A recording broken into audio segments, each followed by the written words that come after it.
পরমপিতার দয়া আমরা কতভাবেই না পাই। তাঁর দেওয়া বিধি, তাঁর দেওয়া বিধান, ইষ্টভীতি, এই ইষ্টভীতি সঠিকভাবে করলে যে কি ফলাফল আসতে পারে সে কথা শ্রীমতী মৌমিতা জানা তাঁর স্মরণীয় প্রবন্ধে লিখছেন। শ্রীমতী মৌমিতা জানামা লিখছেন, আমার বাড়ির সকলেই দীক্ষা গ্রহণের পর আমার মামার বাড়ির সবাই দীক্ষা নেন। পরে পরে মামার বাড়ির সবাই ঠাকুর ভক্ত হয়ে ওঠে। মামার বাড়ির দিদা, দাদু, মামিমা সকাল ও সন্ধ্যায় নিয়মিত বিনতি প্রার্থনা করেন। একদিন সন্ধ্যায় প্রার্থনা করার পর দিদা ও দাদু একসঙ্গে বসে নাম জপ করছেন। হঠাৎ দিদার গায়ে দাদু হাত দিয়ে ডাক দিলেন। এমন সময় দিদা পিছন ফিরে দেখে দাদু কথা বলতে পারছেন না, শুধু কাঁপছেন। দিদা সঙ্গে সঙ্গে মামিমাকে ডাক দিলেন। মামিমা দাদুর অবস্থা দেখে কাল বিলম্ব না করে মামাকে ফোন করে সব জানালেন। মামা কিছুক্ষণের মধ্যে স্থানীয় একজন ডাক্তারকে সঙ্গে করে নিয়ে আসেন। ডাক্তারবাবু কিছু না বুঝতে পেরে স্থানীয় হাসপাতালে নিয়ে যেতে বললেন। আমাদের স্থানীয় হাসপাতাল হলো পূর্ব মেদিনীপুর জেলার এগরার হাসপাতাল। সেই হাসপাতালে দাদুকে নিয়ে গিয়ে ভর্তি করানো হলো। সেখানে দাদু সম্পূর্ণ অচৈতন্য হয়ে পড়েছেন। ডাক্তারবাবুরা দাদুকে দেখে শুনে কিছুক্ষণ রাখার পর বললেন, সমস্যা কিছু বোঝা যাচ্ছে না, আমরা প্রাথমিক চিকিৎসা করেছি, আপনারা তাড়াতাড়ি কলকাতার ভালো চিকিৎসা কেন্দ্রে নিয়ে যান। আবার সেখান থেকে তড়িঘড়ি করে কলকাতার বাঙ্গুর হাসপাতালে নিয়ে যাওয়া হলো অক্সিজেন ও সেলাইন লাগানো অবস্থায়। কিন্তু সেখানে ভর্তির সুযোগ পাওয়া খুবই দুঃসাধ্য ব্যাপার। বাঙ্গুর হাসপাতালে দাদুর ভর্তি হওয়া ঠাকুরের অশেষ কৃপায় সম্ভব হয়েছে। সেখানে ভর্তি হতে গেলে যে শুধু টাকা থাকলে সুযোগ পাওয়া যাবে তা কিন্তু নয়। সেখানে সেই মুহূর্তে ঠাকুরের দয়ায় এমন একজন দুঃসম্পর্কের ব্যক্তির সঙ্গে পরিচয় হয় যে ওই হাসপাতালের ক্যান্টিনে রাঁধুনি হিসেবে কাজ করে। তারই তত্ত্বাবধানে ডাক্তারবাবুরা প্রথমে দাদুকে দেখে বললেন, আপনারা তো একেবারেই মেরেই নিয়ে এসেছেন, আমাদের কিছু করবার তেমন নেই। তারপর দাদুর মুখের দিকে তাকিয়ে দাদুকে দেখে তাদের মায়া হলো। তারা ভর্তি করে নিলেন। সেখানে সব কিছু পরীক্ষা নিরীক্ষা করার পর একদল বিশেষজ্ঞ ডাক্তার মেডিকেল বোর্ডে বসলেন। তারপর আমাদের ডেকে বললেন, সেরকম কিছু বোঝা যাচ্ছে না, মনে হয় শরীরে পটাশিয়ামের অভাব হয়েছে, তবে কথা না বলতে পারলে কিছুই করা যাবে না। আমার দাদুর তখন জ্ঞান ছিল, তিনি শুনতে পেতেন, বুঝতে পারতেন, কিন্তু বলতে পারতেন না কিছু। এই রকম অবস্থায় প্রায় 5-6 দিন কেটে গেল। দাদুর শরীরের অবস্থা দিন দিন খারাপের দিকে যেতে থাকলো। বাড়িতে সবাই খাওয়া দাওয়া বন্ধ করে কান্নাকাটি শুরু করলো। দাদুর কাছে মামা, বাবা ও মেসোমশাই পালা করে সকাল বিকাল ও রাত্রি কাটাচ্ছেন। এই সময় দাদুর ইষ্টভীতি দিদাই করতেন। এই রকম কয়েকদিন চলার পর আমার বাবা আমাদের বাড়ির ঋত্বিক দেবতা শ্রী মানস রঞ্জন মাইতি মহাশয়ের সঙ্গে বিষয়টি নিয়ে আলোচনা করলেন। ঋত্বিক দেবতা বললেন, দাদুর যখন প্রাণ আছে তাহলে উনি নিজ হাতে ইষ্টভীতি করুন। সেই কথা শুনে বাবা পরদিন সকালে অতি ভোরে দাদুর দুহাত জল দিয়ে মুছে এক হাতে ইষ্টভীতি দিয়ে আর এক হাত দিয়ে ইষ্টভীতির উপর চেপে ধরে দাদুকে মনে মনে ইষ্টভীতির মন্ত্র উচ্চারণ করতে বললেন। কিছুক্ষণ পর দাদু ইঙ্গিত করলেন যে ওনার মন্ত্র বলা হয়ে গেছে।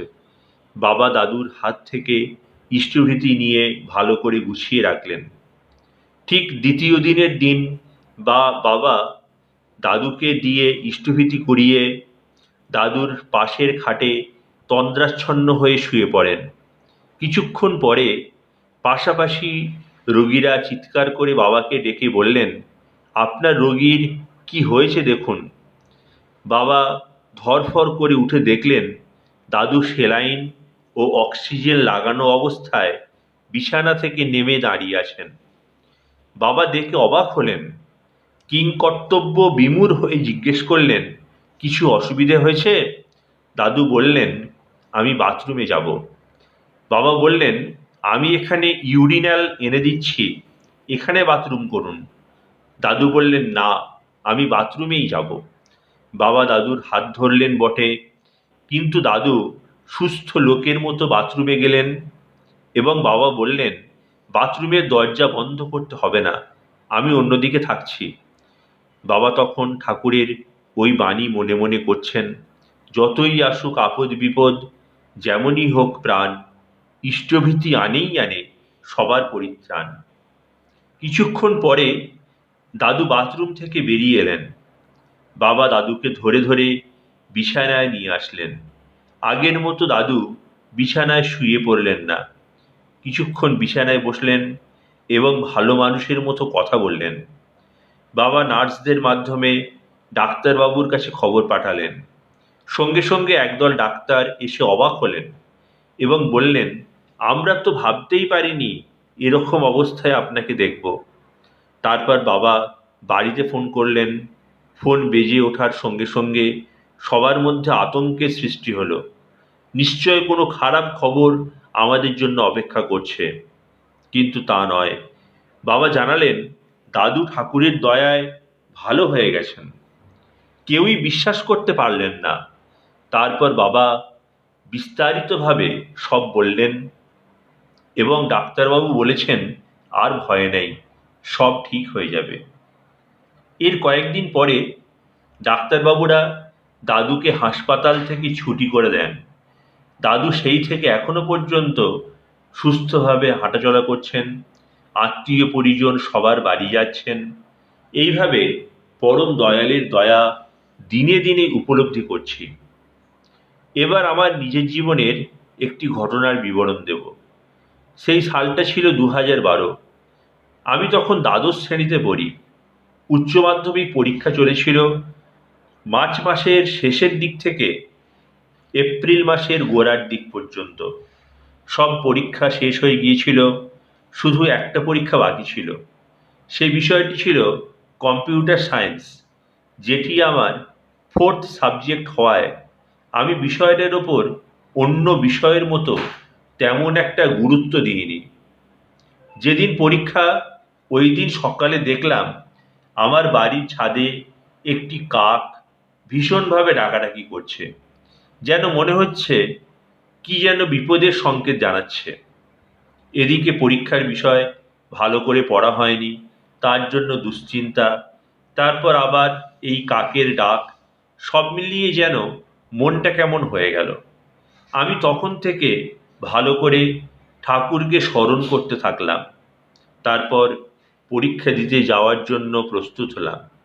অন্যান্য পরীক্ষার দিনগুলিতে বাবা না হয় মাসি কেউ না কেউ সঙ্গে যেতেন, কিন্তু ওই দিন বাবা পারবেন না জানালেন এবং মাসিও বলল যেতে পারবে না।